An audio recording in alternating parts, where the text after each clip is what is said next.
At Travis's home in Snowflake, Arizona, we interviewed him and one of the witnesses to the UFO, Mike Rogers. There were 7 of us on the way home from work.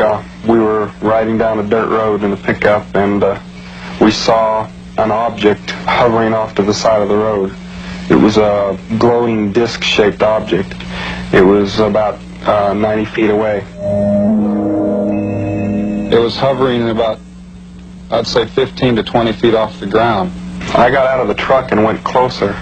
I wanted to get a closer look at it. I realized for the first time what he was doing, and I realized that it was dangerous. I expected it to, fly away when I got closer, but instead, when I got up there, it started to move and to make a loud sound, which scared me. I yelled at him, and I told him, get the hell away from there. I raised up and turned to go, and then all of a sudden, the object apparently blasted him with some sort of a ray or bolt of light or something. I felt a numbing shock and lost consciousness, and that was the last I knew until I woke up aboard the craft. When I saw this bright, blinding light, I turned back just in time to see Travis flying back through the air. He hit the ground about 10 feet or so from where he had been standing. At that point, with the blast that the saucer had given him, it was such an incredible thing. It was just unbelievable. I was in an instant panic. The guys behind me, somebody says, "Get the hell out of here." So I hit the gas, and we took off down the road. Mike Rogers and the other 5 witnesses returned only to find Travis missing. After they told their astounding story to the police, they came under suspicion of murder. An intense search for Travis Walton proceeded for 3 days, using a large posse, dogs, and helicopters. They were unable to find him or any signs of where he was. Finally, it was suggested that the 6 witnesses take a polygraph test to establish the truth or fallacy of their story. We told them, we'll take polygraph tests, we'll take sodium pentothal, hypnosis, anything you can give us, because this thing really happened, and we don't like this thing about you accusing us of murder, which several of them had openly.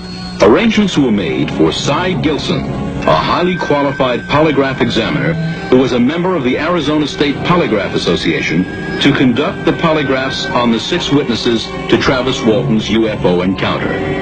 The utmost care in administering these lie detector tests was exercised because the men were under suspicion of murder.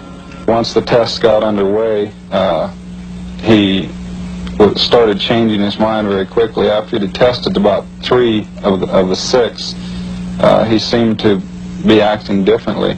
By the time he had tested all of us, he seemed to be a believer.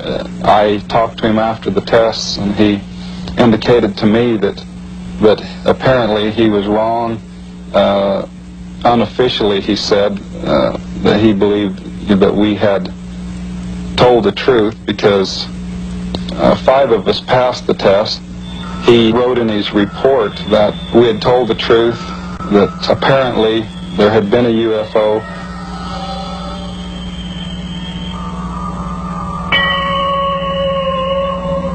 This was a very emotional thing for Travis's family and emotional for us. Travis was my best friend, and our whole lives had been disrupted by this. We wondered if we would ever see him again. When I regained consciousness, I was laying on my back. I came to slowly. I was in a lot of pain in my head and chest area. At first I thought I was in a hospital, but when I could finally see, I saw these beings standing over me, and I just became hysterical. They were about 5 feet tall. They had no hair, no eyelashes, eyebrows, and very large heads, very large eyes. The rest of their features, nose, mouth, and ears were small, and they were very white looking. I knocked them away from me, and jumped off of the table there, and they started to come toward me. I grabbed an object off of the bench there and threatened them.